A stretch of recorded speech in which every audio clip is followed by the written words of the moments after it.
হরে Krishna everyone. সকল ভক্তদের চরণে দণ্ডবত প্রণাম জানাই এবং ছোটদেরকে ভালোবাসা জানাই, প্রণাম এবং ভালোবাসা জানাই। আচ্ছা, একটা কাহিনী বলতে চলেছি সবাইকে। আপনারা সবাই কাহিনীটা শুনুন এবং ভালো লাগলে লাইক কমেন্ট করবেন, ঠিক আছে? হরে কৃষ্ণ। একদিন ট্রেনে মধ্যে একজন ভক্ত যাতায়াত করছিল। ভক্তটা সিটে বসে আছে, একজন কৃষ্ণ ভক্ত, আর সেই সামনের সিটেই একজন সাধারণ মানুষ, মানে যার মধ্যে ভক্তির ছিটে ফোটাও নেই, সেরকম একজন চাকরিজীবী মানুষ একজন ট্রেনে যাতায়াত করছিলেন, সামনের সিটেই বসেছিলেন। তো এখন ভক্তটা, আমাদের যে ভক্ত একজন ছিল ট্রেনের মধ্যে, সে এখন জব করছিল এবং কৃষ্ণ নাম করছিল, জব করছিল। তো সেই চাকরিজীবী মানুষটি ভক্তকে বলছে, আচ্ছা তোমরা যে সবসময় কৃষ্ণ কৃষ্ণ রাধা রাধা করো, ভগবানের নাম করো, এতে কি হবে? আদৌ ভগবান বলে কোনো জিনিস আছে? থাকলে তাকে কেমন দেখতে? এরকম তাকে প্রশ্ন ছুড়ে মারল।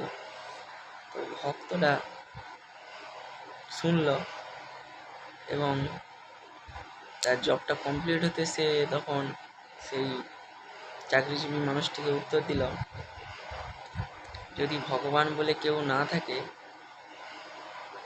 তাহলে এগুলো কে সৃষ্টি করেছে? কোনো জিনিস কি এমনি এমনি সৃষ্টি হয় বা এমনি এমনি তৈরি হয়? আচ্ছা, আপনি যে ট্রেনটায় যাতায়াত করছেন, ভক্তরা বলছে সেই চাকরিজীবী মানুষটাকে, আপনি যে ট্রেনটায় যাচ্ছেন, ওই ট্রেনটা কি এমনি এমনি তৈরি হয়ে গেছে না কেউ তৈরি করেছে? তখন সে বলল, হ্যাঁ, মেকানিক যারা আছে ট্রেনের তারা তৈরি করেছে। তো নিশ্চয়ই কেউ তৈরি করেছে, তাই জন্য তৈরি হয়েছে, এবং ট্রেনটাকে কেউ চালাচ্ছে তাই জন্য চলছে, তাই তো? ট্রেনটাকে কেউ চালাচ্ছে তাই জন্য ট্রেনটা চলতেছে, না চালালে চলবে না, তাই তো? তো ট্রেনটাকে যে চালাচ্ছে তাকে দেখতে হলে এখানে বসে বসে কি আপনি দেখতে পাবেন? ট্রেন চালাচ্ছে যে চালককে আপনি দেখতে পাবেন? দেখতে পাবেন না নিশ্চয়ই। দেখতে হলে ট্রেন থেকে নেমে ড্রাইভারের কাছে গিয়ে দেখতে হবে, তার কাছে যেতে হবে, তাই তো? তারপরে সবাই দেখতেও পায় না, দরজা লাগানো থাকে, দরজায় করতে হবে, আবেদন করতে হবে হয়তো, তবে হয়তো যদি দরজা খুলে তখন দেখতে পাবে, না হলে কি করে দেখতে পাবে, তাই তো? তার কাছে মোটামুটি গিয়ে দেখতে হবে, ঠিক আছে? যাওয়ার জন্য পথ অবলম্বন করতে হবে, সেই পথে দিয়ে গিয়ে দেখতে হবে, তাই তো? তো আপনি কি করে ভাবলেন যে আপনি এখানে বসে বসে ভগবানকে দেখতে পেয়ে যাবেন? ভগবানকে দেখার জন্য তার কাছে যেতে হবে, আর যাওয়ার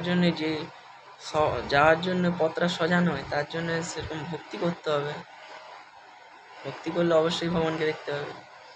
আর রইল ভগবান বলে কিছু আছে কিনা, তো ইউনিভার্সি, এত ব্রহ্মাণ্ড, এগুলা কে তৈরি করেছে?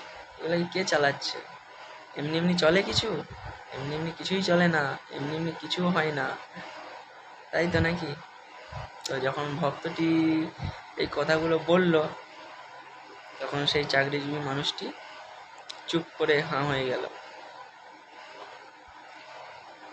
ঠিক আছে?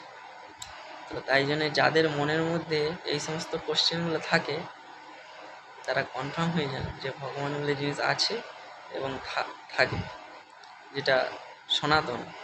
সনাতন কথার অর্থ মানে যার কোনো শুরু নেই এবং শেষও নেই, যেটা সবসময় ছিল, আছে আর থাকবে, ঠিক আছে? হরে কৃষ্ণ, প্রণাম।